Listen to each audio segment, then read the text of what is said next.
سورۃ الحجر بسم اللہ الرحمن الرحیم الف لام را تلک آیات الکتاب وقرآن مبین ربما یود الذین کفروا لو کانوا مسلمین۔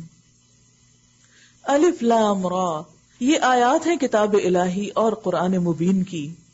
بعید نہیں کہ ایک وقت وہ آ جائے جب وہی لوگ جنہوں نے آج اسلام کو قبول کرنے سے انکار کر دیا ہے پچھتا پچھتا کر کہیں گے کہ کاش ہم نے سر تسلیم خم کر دیا ہوتا، کاش ہم بھی مسلمان ہوتے۔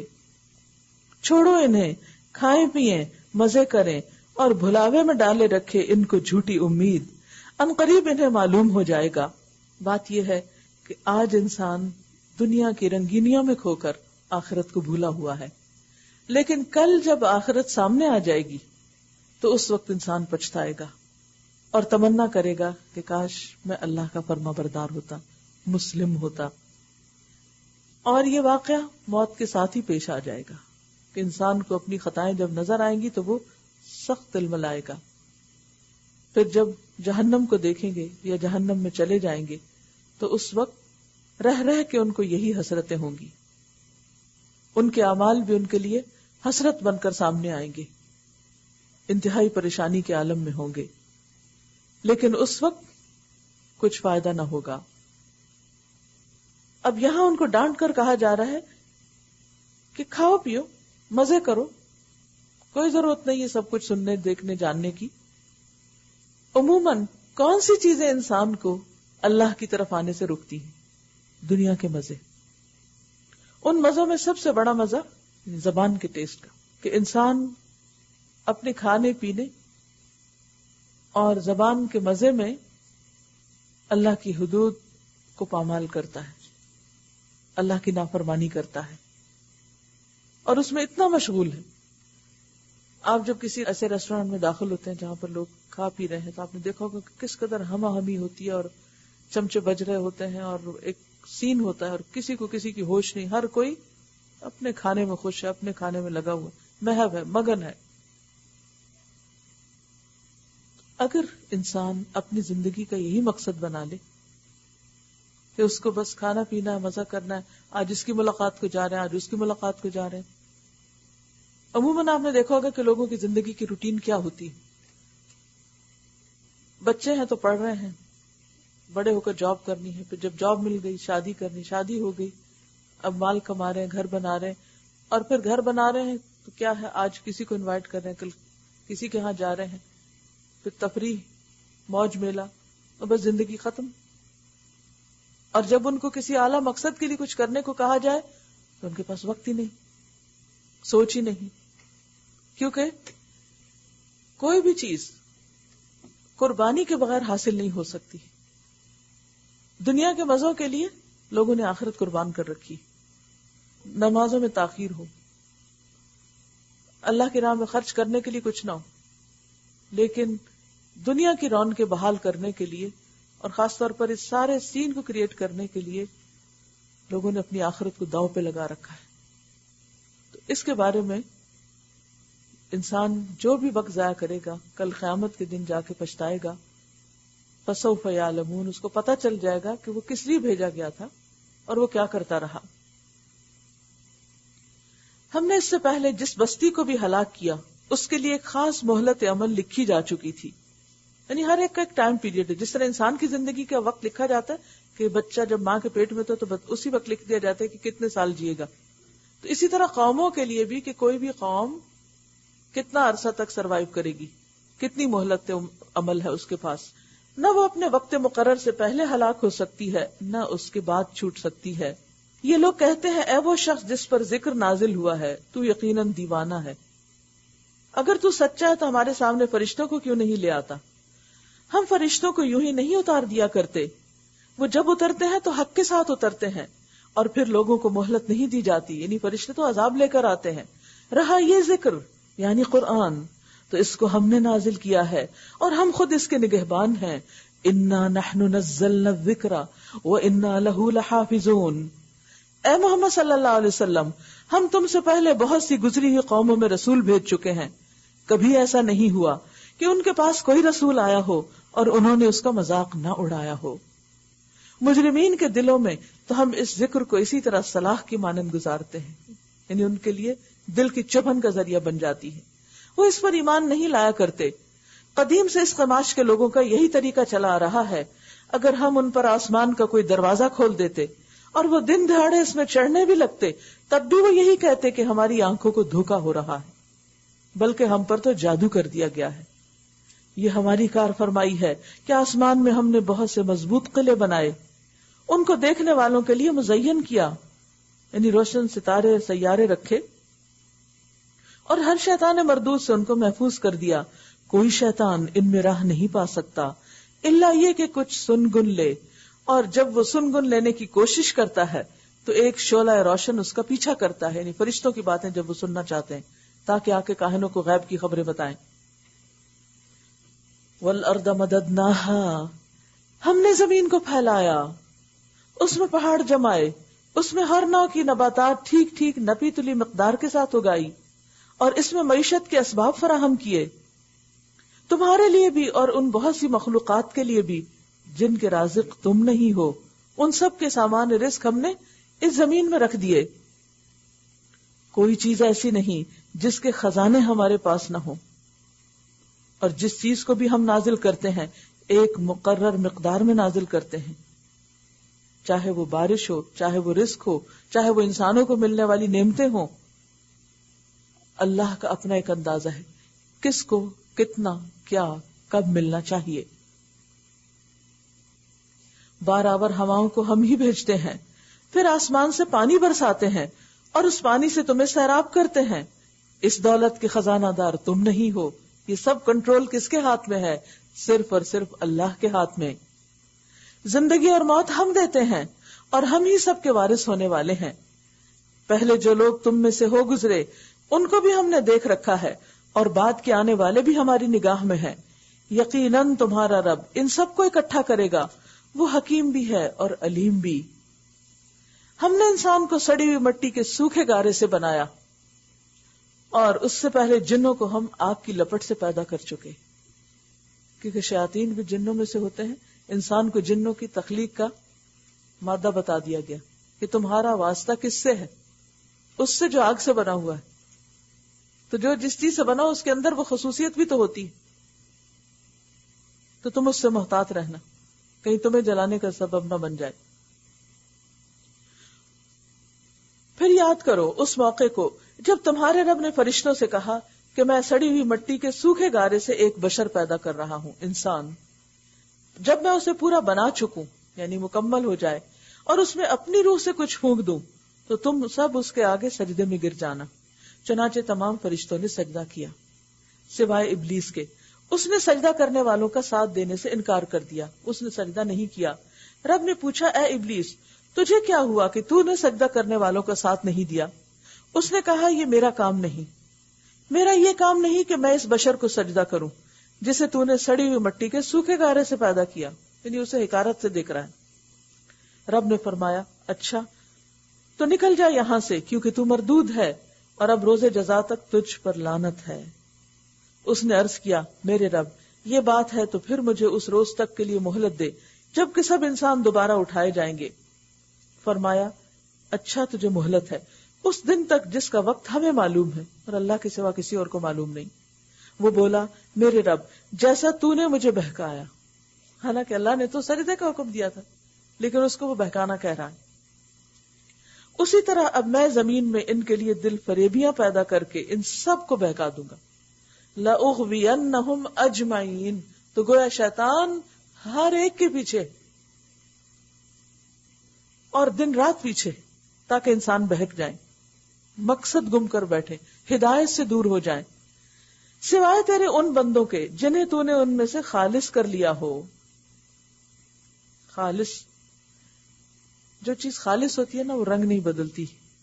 مثلا سونا جو خالص ہوتا ہے، آپ اس کو پانی میں ڈالیں، ٹھنڈے پانی میں ڈالیں، گرم پانی میں ڈالیں، وہ کیسا رہتا ہے؟ ویسے ہی رہتا ہے، پیور، چمکتا۔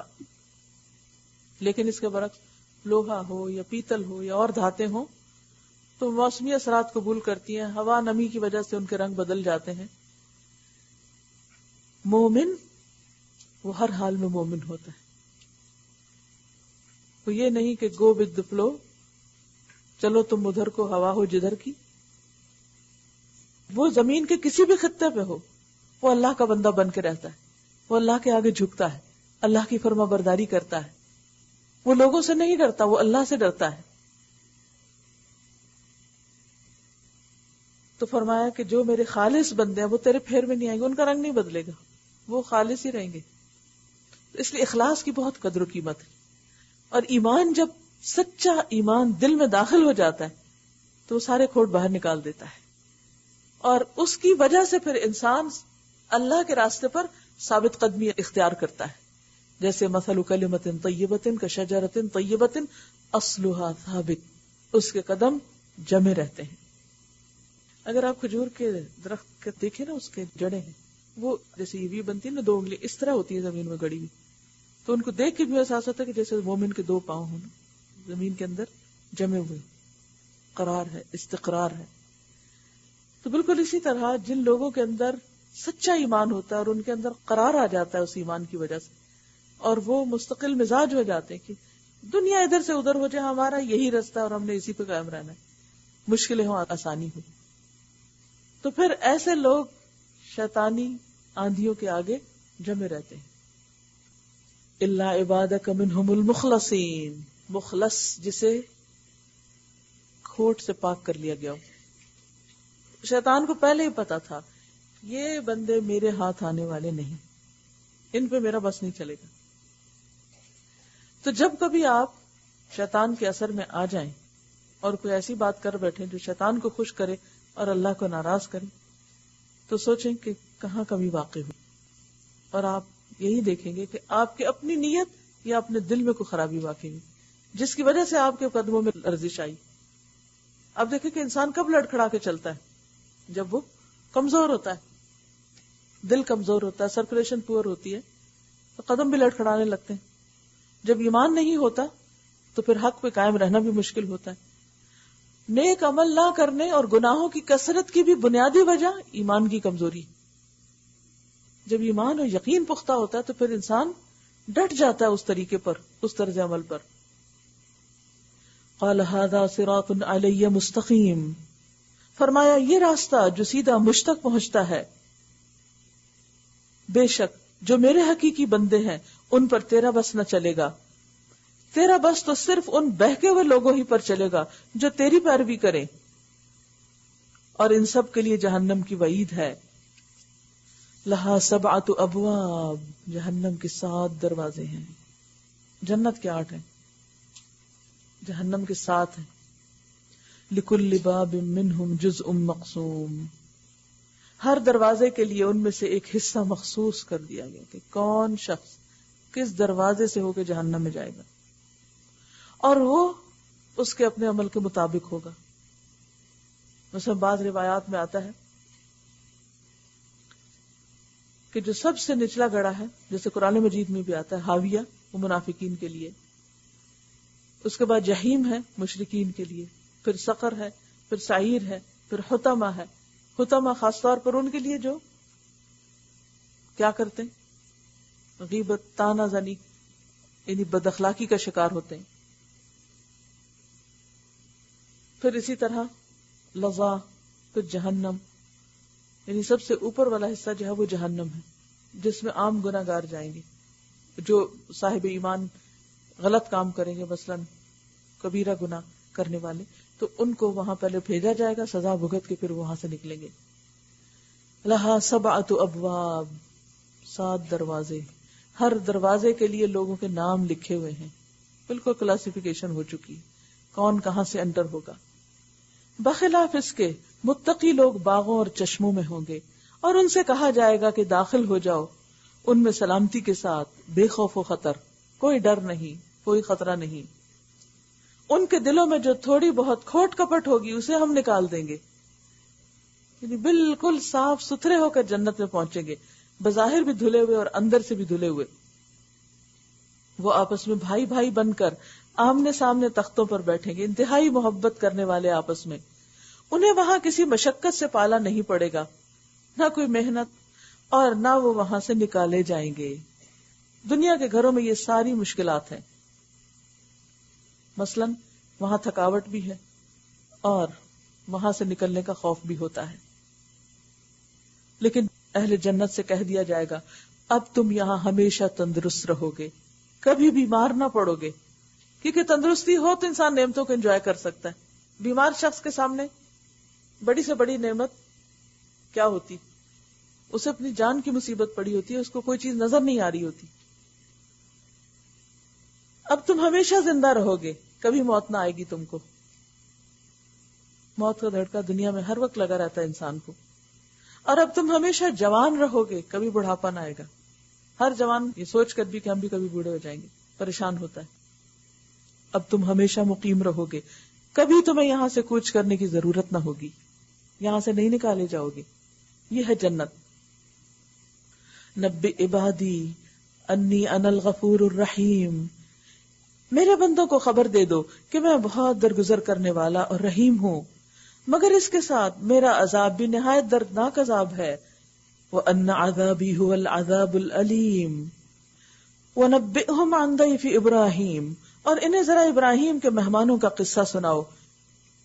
یہ فرشتے تھے، جب وہ آئے اس کے پاس کہا سلام ہو تم پر. اس نے کہا ہمیں تم سے ڈر لگتا ہے. انہوں نے جواب دیا ڈرو نہیں، ہم تمہیں ایک بڑے سیانے لڑکے کی بشارت دیتے ہیں. ابراہیم نے کہا کیا تم اس بڑھاپے میں مجھے اولاد کی بشارت دیتے ہو؟ ذرا سوچو تو صحیح کہ یہ کیسی بشارت ہے جو تم مجھے دے رہے ہو. انہوں نے جواب دیا ہم تمہیں برحق بشارت دے رہے ہیں، تم مایوس نہ ہو. ابراہیم علیہ السلام نے کہا اپنے رب کی رحمت سے مایوس تو گمراہ لوگ ہی ہوا کرتے ہیں. پھر ابراہیم علیہ السلام نے پوچھا اے فرشتو وہ کیا مہم ہے جس پر آپ حضرات تشریف لائے ہو؟ وہ بولے ہم ایک مجرم قوم کی طرف بھیجے گئے ہیں. اشارہ ہے قوم لوط کی طرف. صرف لوط کے گھر والے مستثنا ہیں، ان سب کو ہم بچا لیں گے سوائے اس کی بیوی کے، جس کے لیے اللہ فرماتا ہے کہ ہم نے مقدر کر دیا کہ وہ پیچھے رہ جانے والوں میں شامل رہے گی، وہ نہیں بچ سکے گی. پھر جب یہ فرشتے لوط کے ہاں پہنچے تو اس نے کہا آپ لوگ اجنبی معلوم ہوتے ہیں. انہوں نے جواب دیا نہیں، بلکہ ہم وہی چیز لے کر آئے ہیں جس کے آنے میں یہ لوگ شک کر رہے ہیں، یعنی عذاب. ہم تم سے سچ کہتے ہیں کہ ہم حق کے ساتھ تمہارے پاس آئے ہیں، لہٰذا اب تم کچھ رات رہے اپنے گھر والوں کو لے کر نکل جاؤ اور خود ان کے پیچھے پیچھے چلو. تم میں سے کوئی پلٹ کر نہ دیکھے، بس سیدھے چلے جاؤ جدھر جانے کا تمہیں حکم دیا جا رہا ہے. اور اسے ہم نے اپنا یہ فیصلہ پہنچا دیا کہ صبح ہوتے ہوتے ان لوگوں کی جڑ کاٹ دی جائے گی. اتنے میں شہر کے لوگ خوشی کے مارے بےتاب ہو کر لوط کے گھر چڑھ آئے. لوط نے کہا بھائیو یہ میرے مہمان ہیں، میری فضیحت نہ کرو، اللہ سے ڈرو، مجھے رسوا نہ کرو. ان کی منتیں کر رہے تھے. وہ بولے کیا ہم بارہا تمہیں منع نہیں کر چکے کہ دنیا بھر کے ٹھیکیدار نہ بنو؟ لوط نے عاجز ہو کر کہا اگر تمہیں کچھ کرنا ہی ہے تو یہ میری بیٹیاں موجود ہیں، یعنی ان سے نکاح کر لو. لعمرک انہم لفی سکرتہم یعمہون، تیری جان کی قسم اے نبی صلی اللہ علیہ وسلم، اس وقت ان پر ایک نشہ سا چڑھا ہوا تھا. ہوتا یہی ہے کہ جب بھی کوئی شخص برا کام کرتا ہے اور اس میں حد سے بڑھ جاتا ہے تو اس کا حال ایسا ہی ہوتا ہے جیسے کوئی نشے میں دیوانہ ہو رہا ہو. جس میں وہ آپے سے باہر ہوئے جاتے تھے، آخر کار پاؤں پھٹتے ہی ان کو ایک زبردست دھماکے نے آ لیا اور ہم نے اس بستی کو تلپٹ کر کے رکھ دیا اور ان پر پکی ہوئی مٹی کے پتھروں کی بارش برسا دی. پتھروں کی بارش. آج آپ دیکھیں کہ میزائلز کے ذریعے جو حملے ہوتے ہیں یا ڈرون طیاروں کے ذریعے جو حملے ہوتے ہیں وہ کیا ہوتے ہیں؟ ٹارگیٹڈ ہوتے ہیں نا.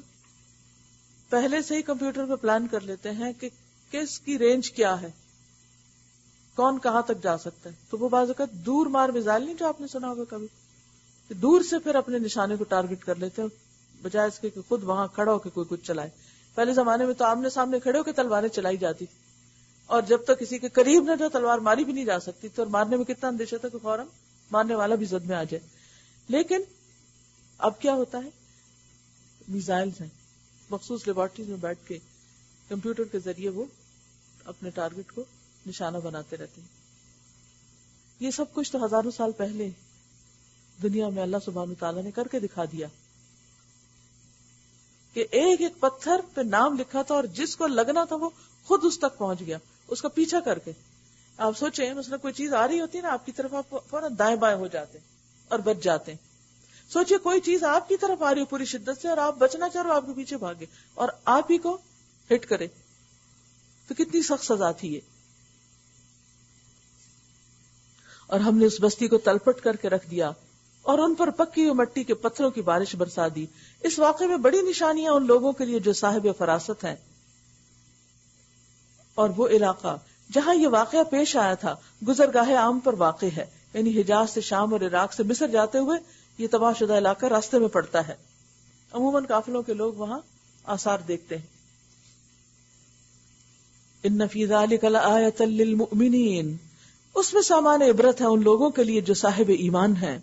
اور ایکا والے ظالم تھے تو دیکھ لو کہ ہم نے ان سے بھی انتقام لیا، اور ان دونوں قوموں کے اجڑے ہوئے علاقے کھلے راستے پر واقع.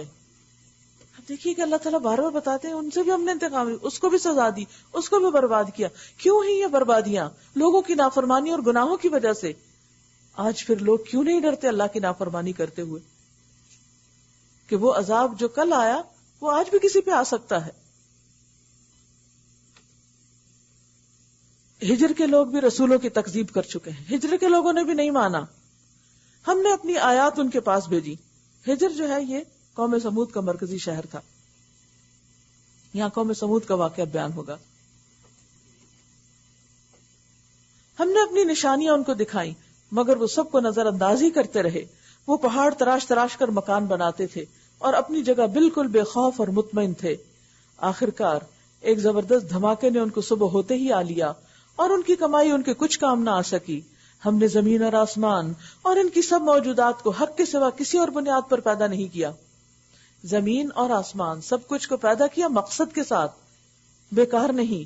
اور فیصلے کی گھڑی یقیناً آنے والی ہے کہ وقت مقرر کے لیے پیدا کیا، پھر یہ ختم ہوگا، پھر سب کا فیصلہ چکا دیا جائے گا. بس اے محمد صلی اللہ علیہ وسلم ان لوگوں کی بےہودگیوں پر شریفانہ درگزر سے کام لو. یقیناً تمہارا رب سب کا خالق ہے اور سب کچھ جانتا ہے. ہم نے تو تم کو 7 ایسی آیتیں دے رکھی ہیں جو بار بار دہرائے جانے کے لائق ہیں. اشارہ ہے کس کی طرف؟ سورۃ الفاتحہ کی طرف. اور تمہیں قرآن عظیم عطا کیا ہے، تم اس متاع دنیا کی طرف آنکھ اٹھا کر بھی نہ دیکھو جو ہم نے ان میں سے مختلف قسم کے لوگوں کو دے رکھی ہے. یعنی جس کو قرآن مل جائے اس کو کیا نہیں کرنا چاہیے؟ دنیا کی رونق پہ ریجھنا نہیں چاہیے.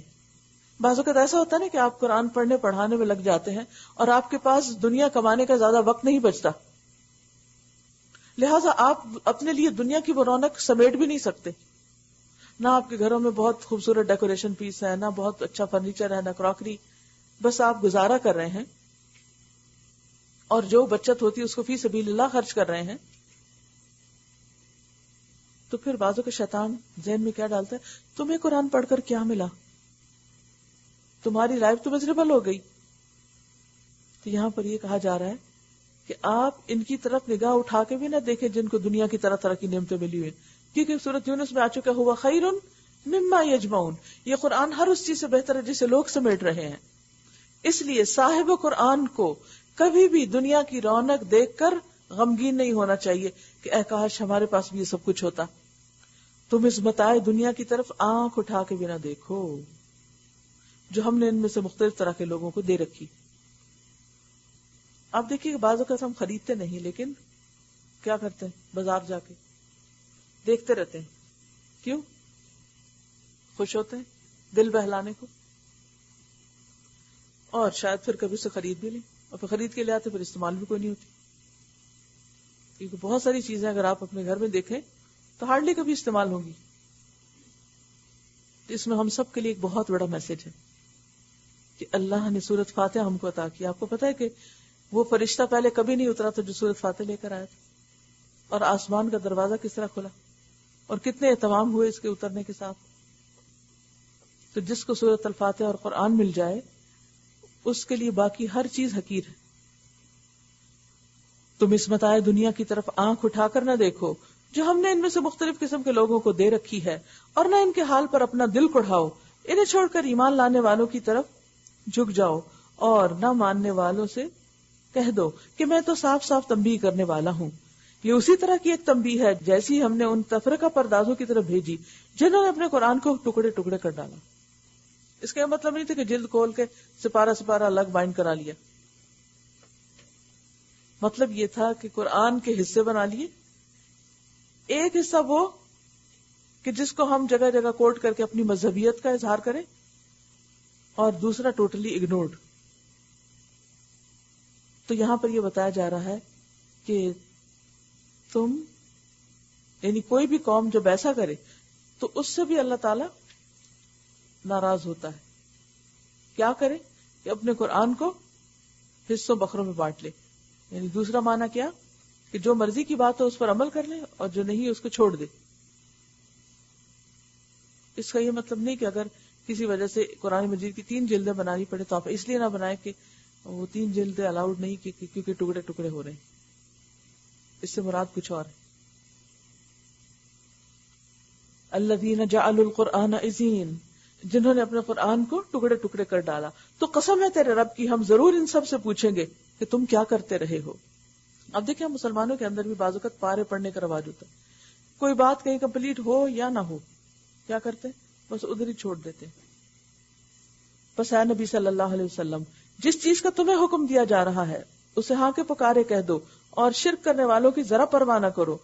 تمہاری طرف سے ہم ان مذاق اڑانے والوں کی خبر لینے کے لیے کافی ہیں جو اللہ کے ساتھ کسی اور کو بھی خدا قرار دیتے ہیں.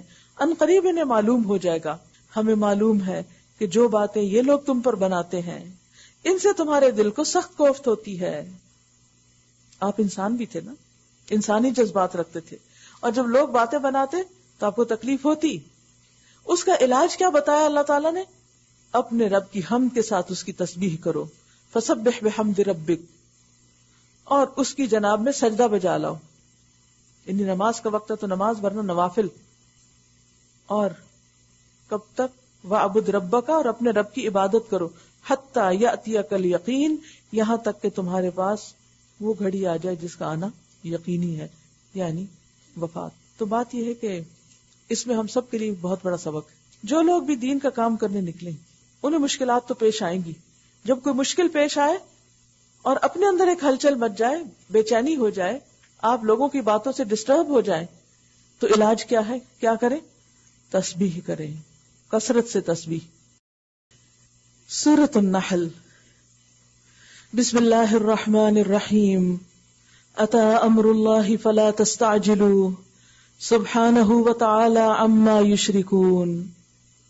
آ گیا اللہ کا فیصلہ، یعنی آنے ہی والا ہے، ظاہر ہونے ہی والا ہے.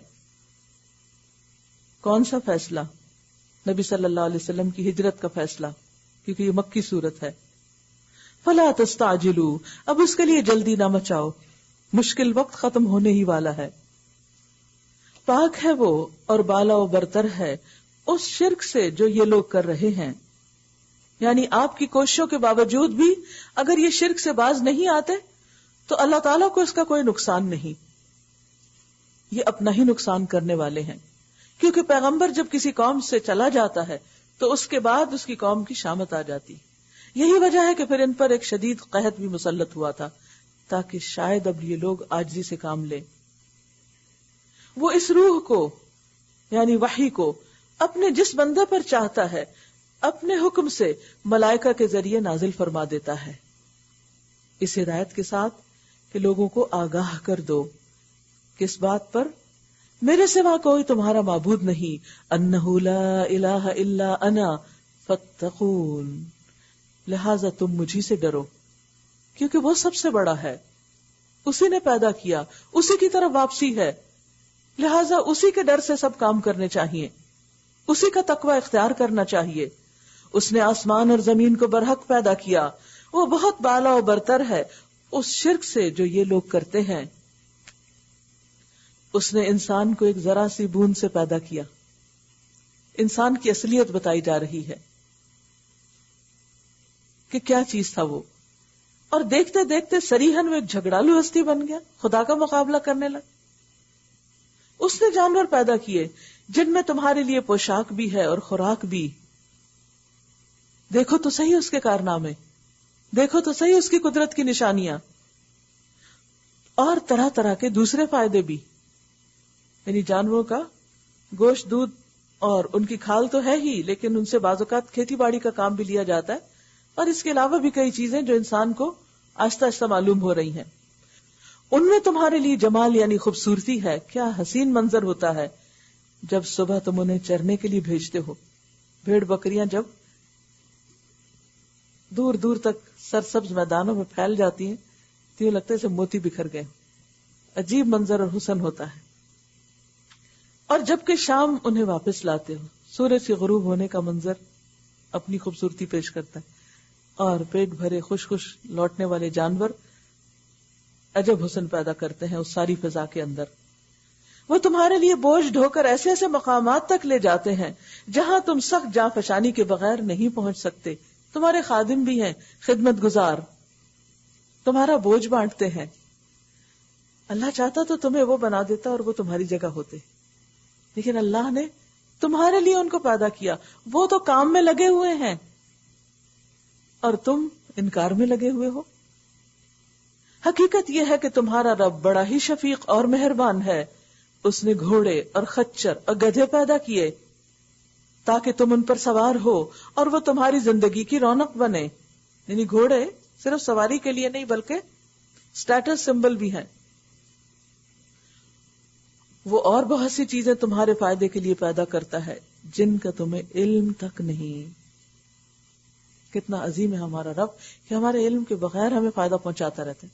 اور دوسری طرف ہم ہیں کہ تھوڑا سا کسی کا کچھ کام کر دیں تو جتاتے رہتے ہیں اس کو. اور اللہ ہی کے ذمے ہے سیدھا راستہ بتانا, جبکہ ٹیڑھے راستے بھی موجود ہیں. یعنی انسان کو دنیا میں چونکہ عقل دے کر بھیجا گیا, اس لیے انسان اپنی مرضی سے بھی مختلف طریقے اور مختلف عادات اور رسم و رواج اختیار کرتا ہے. لیکن اللہ نے انسان کو بھٹکنے سے بچا لیا, اپنی خواہشات کا بندہ بننے سے بچا لیا, اپنی عقل کی تابعداری سے بچا لیا. خود راستہ دکھایا اس کو, جس کا آغاز اس نے کیا اور جس کا انجام بھی وہیں پر ہوتا ہے. یعنی اسی سے چلتے اور واپس اسی تک جا لوٹتے ہیں. اگر وہ چاہتا تو تم سب کو ہدایت دے دیتا. هو الذي انزل من السماء ماء لكم منه شراب ومنه شجر فيه تسيمون. وہی ہے جس نے آسمان سے تمہارے لیے پانی برسایا جس سے تم خود بھی سیراب ہوتے ہو اور تمہارے جانوروں کے لیے بھی چارہ پیدا ہوتا ہے. وہ اس پانی کے ذریعے سے کھیتیاں اگاتا ہے اور زیتون اور کھجور اور انگور اور طرح طرح کے دوسرے پھل پیدا کرتا ہے. اس میں ایک بڑی نشانی ہے ان لوگوں کے لیے جو غور و فکر کرتے ہیں. اس نے تمہاری بھلائی کے لیے رات اور دن کو اور سورج اور چاند کو مسخر کر رکھا ہے. سب کچھ انسان کی خدمت میں لگا ہوا ہے اور سب تارے بھی اسی کے حکم سے مسخر ہیں. اور اگر اللہ ان کو تھام کے نہ رکھتا تو ہمارے سروں پہ برس رہے ہوتے.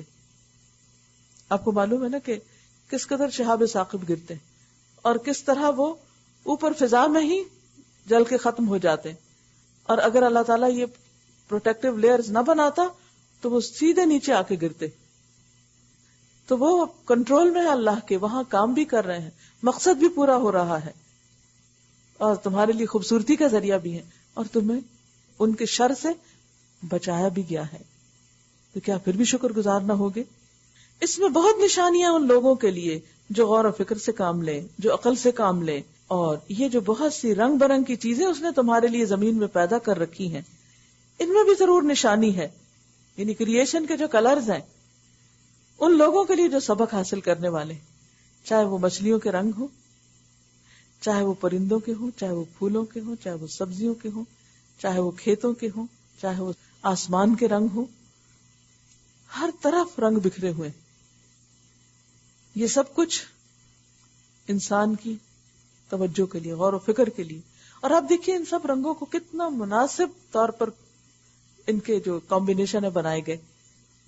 اگر صرف زمین اور آسمان کا رنگ الٹ ہو جاتا, زمین کا رنگ آسمان کو مل جاتا, آسمان کا زمین کو مل جاتا, تو کیا یہی خوبصورتی ہوتی؟ ہرگز بھی نہیں. وَهُوَ الَّذِي سَخَّرَ الْبَحْرَ, وہی ہے جس نے تمہارے لیے سمندر کو مسخر کر رکھا ہے تاکہ تم اس سے تر و تازہ گوشت لے کر کھاؤ اور اس سے زینت کی وہ چیزیں نکالو جنہیں تم پہنا کرتے ہو, زیورات. اتنا ہیوج سمندر اپنی حد پہ رکا ہوا, اگر ذرا ٹلٹ ہو جائے تو سب تمہارے سر پہ آ جائے. تم دیکھتے ہو کہ کشتی سمندر کا سینہ چیرتی ہوئی چلتی ہے. کہاں کے لوہے کی ایک چھوٹی سی تار بھی ڈوب جائے اور کہاں اتنا بڑا شپ آسانی سے پانی کے اوپر اوپر پھسلتا چلا جاتا ہے. یہ سب کچھ اس لیے ہے کہ تم اپنے رب کا فضل تلاش کرو اور اس کے شکر گزار بنو. یعنی اللہ نے یہ کائنات تمہارے لیے بنائی, اسے ایکسپلور کرو, اس سے فائدے اٹھاؤ, لیکن جب اٹھا لو تو پھر خود کو کریڈٹ نہ دو کہ ہماری کوشش کے نتیجے میں ہمیں یہ سب کچھ ملا. دیکھو پیدا کس نے کیا تھا, وہاں رکھا کس نے تھا تمہارے لیے. تو جس نے اصل میں بنایا اسی کا شکر ادا کرو. اس نے زمین میں پہاڑوں کی میخیں گاڑ دی تاکہ زمین تم کو لے کر ڈھلک نہ جائے. یعنی کیلوں جیسا کام کر رہے ہیں پہاڑ زمین میں, تب یہ ہمارے زمین کا کرسٹ جو ہے اور یہ اوپر کا حصہ ٹھہرا ہوا ہے. اس نے دریا جاری کیے اور قدرتی راستے بنائے تاکہ تم ہدایت پاؤ. اس نے زمین میں راستہ بتانے والی علامتیں رکھ دی اور تاروں سے بھی لوگ ہدایت پاتے ہیں. کبھی آپ ٹریول کریں نا باہر تو زمین پہ دیکھیں, خصوصاً پہاڑی علاقے میں پہاڑوں کے اندر دھاریاں اور پہاڑوں کے اندر مختلف راستے بنے ہوئے. ایک تو نا انسانوں نے بنائی سڑکیں تو چند گنی چنی محدود ہے, اور ایک ہی اللہ تعالیٰ نے پہلے سے ہی راستے بنا کے رکھے ہوئے ہیں. انسانوں نے تو ان رستوں کو ذرا پکا کر لیا ہے, زمین پر بھی اور پہاڑوں پہ بھی مزید ان کو تراش لیا ہے, ورنہ اصل میں تو اللہ ہی نے. اور تاروں سے بھی لوگ ہدایت پاتے ہیں. یعنی رات کے اندھیرے میں تم کس ڈائریکشن پہ جا رہے ہو تمہیں کچھ خبر نہیں, ہو بھی نہیں سکتی, لیکن ستاروں کی چال سے تمہیں بھی چلنا آ جاتا ہے. افمن یخلق کمن لا یخلق افلا تذکرون. پھر کیا وہ جو پیدا کرتا ہے اور وہ جو کچھ بھی پیدا نہیں کرتے, کیا دونوں برابر ہو سکتے ہیں؟ کیا تم ہوش میں نہیں آتے؟ اگر تم اللہ کی نعمتوں کو گننا چاہو تو گن نہیں سکتے. وَإِن تَعُدُّوا نِعْمَةَ اللَّهِ لَا تُحْصُوهَا. حقیقت یہ ہے کہ وہ بڑا ہی درگزر کرنے والا اور رحیم ہے, حالانکہ وہ تمہارے کھلے سے بھی واقف ہے اور چھپے سے بھی, اس کو سب پتا. ہم دیکھیں اگر کسی انسان کو ہمارے چھپے کا پتہ چل جائے تو پھر بھی وہ ہم پر رحیم رہے. ماں کا جب پتہ چلتا ہے بچے نے کوئی گڑبڑ کی ہے اور چھپ کے کی ہے تو پتہ چلنے پر اس کا حال کیا ہوتا ہے. لیکن آپ دیکھیں اللہ سبحانہ وتعالی, اس کو ہماری نیتوں کے حال پتہ ہے, ساری خرابیاں اندر کی ساری گندگیاں پتہ ہے اس کو, اس کے باوجود وہ ہم پہ رحم اور شفقت کرتا چلا جاتا ہے. کس قدر مہربان ہے وہ رب. والذین یدعون من دون اللہ لا یخلقون شیئا وہم یخلقون. اور وہ دوسری ہستیاں جنہیں اللہ کو چھوڑ کر لوگ پکارتے ہیں وہ کسی چیز کی بھی خالق نہیں بلکہ خود مخلوق ہیں, مردہ ہیں نہ کہ زندہ, اور ان کو کچھ معلوم نہیں انہیں کب دوبارہ زندہ کر کے اٹھایا جائے گا. خصوصاً قبروں میں پڑے ہوئے لوگ جن کو لوگ خدا سمجھے بیٹھے اور جن سے جا کے دعائیں کرتے ہیں. الہکم الہ واحد. تمہارا خدا بس ایک ہی خدا ہے, ایک ہی الہ ہے. فالذین لا یؤمنون بالآخرۃ قلوبہم منکرہ. مگر جو لوگ آخرت کو نہیں مانتے ان کے دلوں میں انکار بس کر رہ گیا ہے. قلوبہم منکرہ, اور وہ گھمنڈ میں پڑ گئے ہیں. اللہ یقیناً ان کے سب کرتوت جانتا ہے, چھپے ہوئے بھی اور کھلے ہوئے بھی. وہ ان لوگوں کو ہرگز پسند نہیں کرتا جو غرور نفس میں مبتلا ہوں, جو اپنے آپ کو بڑی چیز سمجھے. لا يحب المستكبرین. کیسے ہیں یہ متکبر لوگ کہ جب ان کے سامنے حق پیش کیا جاتا ہے, جب کوئی ان سے پوچھتا ہے کہ تمہارے رب نے یہ کیا چیز نازل کی ہے, یعنی قرآن کے بارے میں, وحی کے بارے میں, تو کہتے ہیں آجی وہ تو اگلے وقتوں کی فرسودہ کہانیاں, پرانے قصے ہیں قرآن میں. تو یہ باتیں وہ اس لیے کرتے ہیں کہ قیامت کے روز اپنے بوجھ بھی پورے اٹھائیں اور ساتھ ساتھ کچھ ان لوگوں کے بوجھ بھی سمیٹیں جنہیں یہ جہالت کی وجہ سے گمراہ کر رہے ہیں. گویا اگر کسی نے دوسرے کسی انسان کو دین سے بھگایا, دین کو مشکل کر کے بتایا یا دین سے ڈرایا تو پھر اس کا ذمہ بھی اس پر ہوگا جو خود بہک رہا ہے اور دوسروں کو بھٹکا رہا ہے. بھٹکانے والا خود ذمہ دار ہوگا. دیکھو کیسی سخت ذمہ داری ہے جو اپنے سر لے رہے ہیں. ان سے پہلے بھی بہت سے لوگ حق کو نیچا دکھانے کے لیے ایسی ہی مکاریاں کر چکے, تو دیکھ لو کہ اللہ نے ان کے مکر کی عمارت جڑ سے اکھاڑ پھینکی. کہاں ہیں وہ سب لوگ؟ دنیا کی بڑی بڑی تہذیبیں اور قومیں اور ترقی یافتہ لوگ, کچھ بھی تو نہیں بچا. اور اس کی چھت اوپر سے ان کے سر پہ آ رہی اور ایسے رخ سے ان پہ عذاب آیا جدھر سے اس کے آنے کا ان کو گمان تک نہ تھا, ان کو خیال بھی نہ تھا. لیکن جب عذاب آیا تو ان کی چھتیں نیچے گر پڑی. پھر قیامت کے روز اللہ انہیں ذلیل و خوار کرے گا اور ان سے کہے گا, بتاؤ اب کہاں ہے میرے وہ شریک جن کے لیے تم اہل حق سے جھگڑے کیا کرتے تھے. جن لوگوں کو دنیا میں علم حاصل تھا وہ کہیں گے آج رسوائی اور بدبختی ہے کافروں کے لیے. ہاں انہی کافروں کے لیے جو اپنے نفس پر ظلم کرتے ہوئے جب ملائکہ کے ہاتھوں گرفتار ہوتے ہیں تو سرکشی چھوڑ کر فوراً ڈگیں ڈال دیتے ہیں اور کہتے ہیں ہم تو کوئی قصور نہیں کر رہے تھے. ملائکہ جواب دیتے ہیں کر کیسے نہیں رہے تھے, اللہ تمہارے کرتوتوں سے خوب واقف ہے, اب جاؤ جہنم کے دروازوں میں گھس جاؤ, وہیں تم کو ہمیشہ رہنا ہے.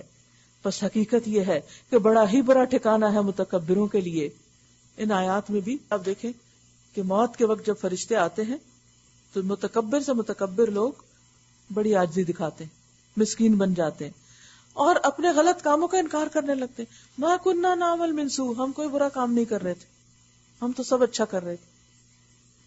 انسان جب زندگی دنیا میں ہوتا ہے اس کو جب بھی یہ غلط فہمی رہتی ہے کہ وہ بہت اچھا کر رہا ہے, اور جب موت کے فرشتے آتے ہیں تو جب بھی وہ یہی جھوٹ بولنے لگتا ہے.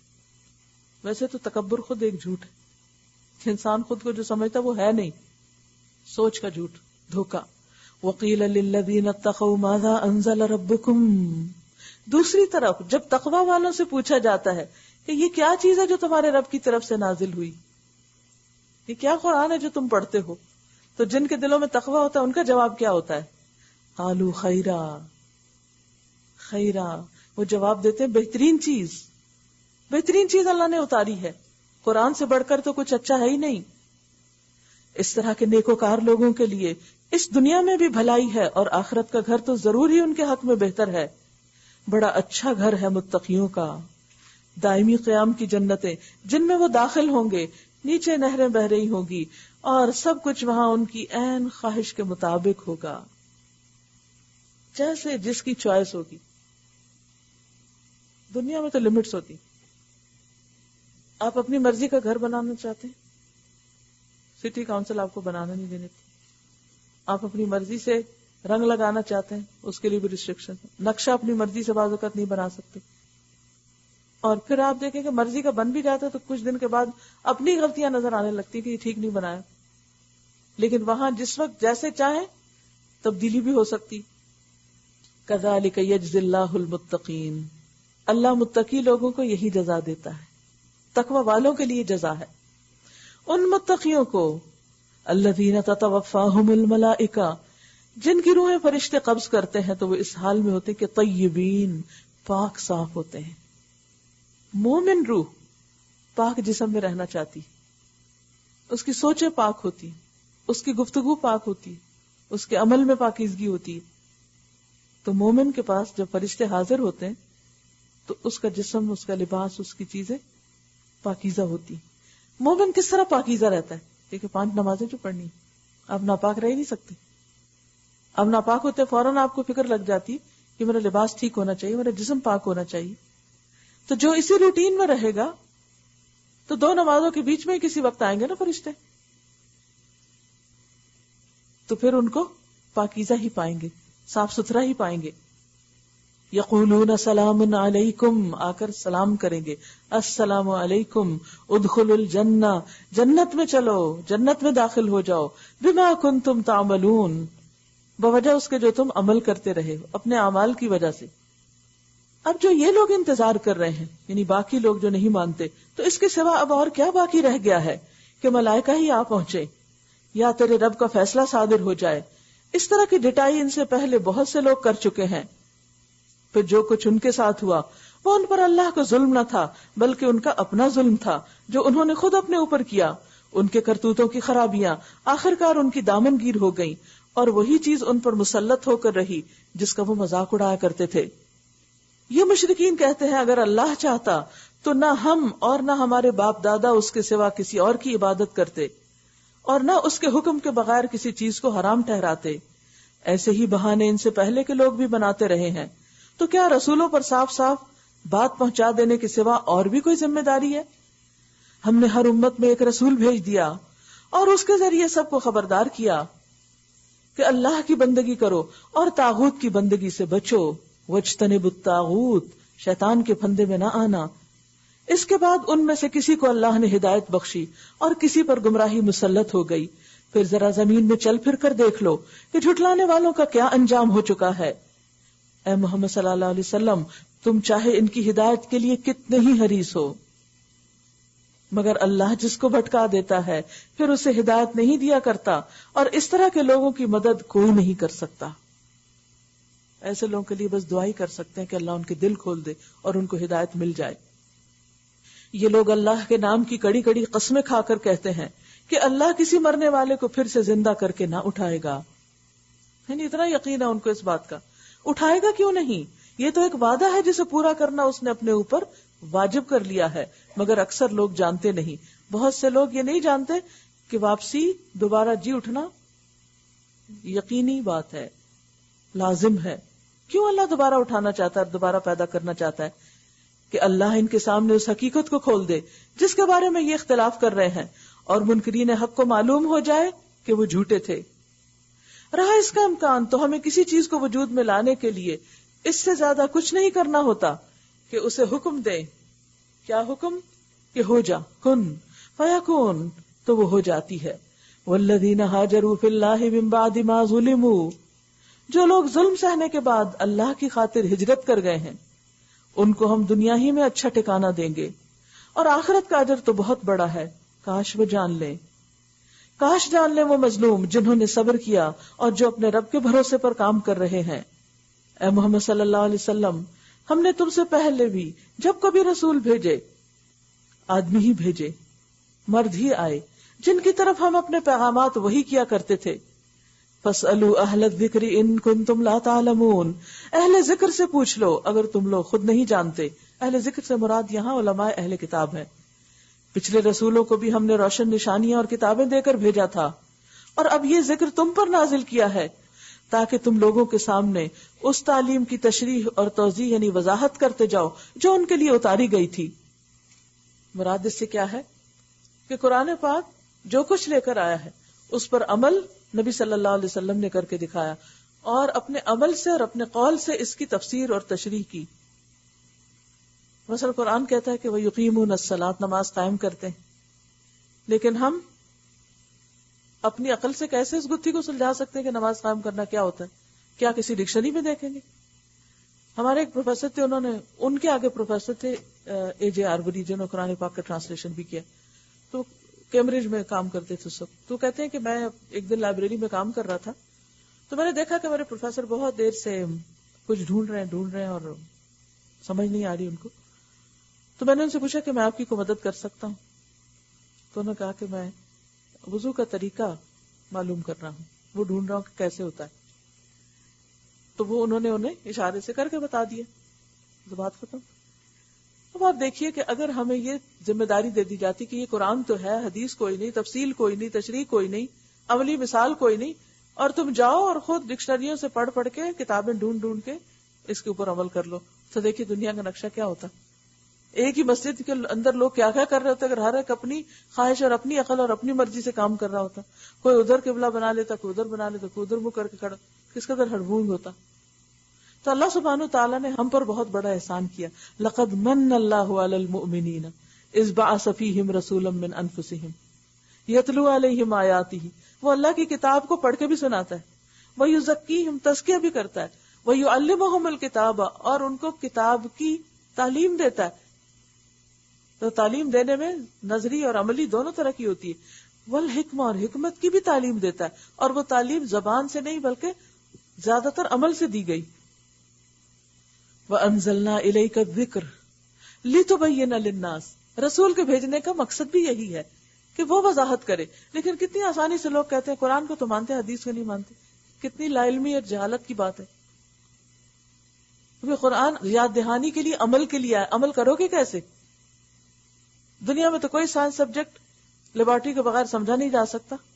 پریکٹیکلز کیے جاتے ہیں، ایکسپیرینس کیے جاتے ہیں، جب جا کے آپ کو بات سمجھ آتی.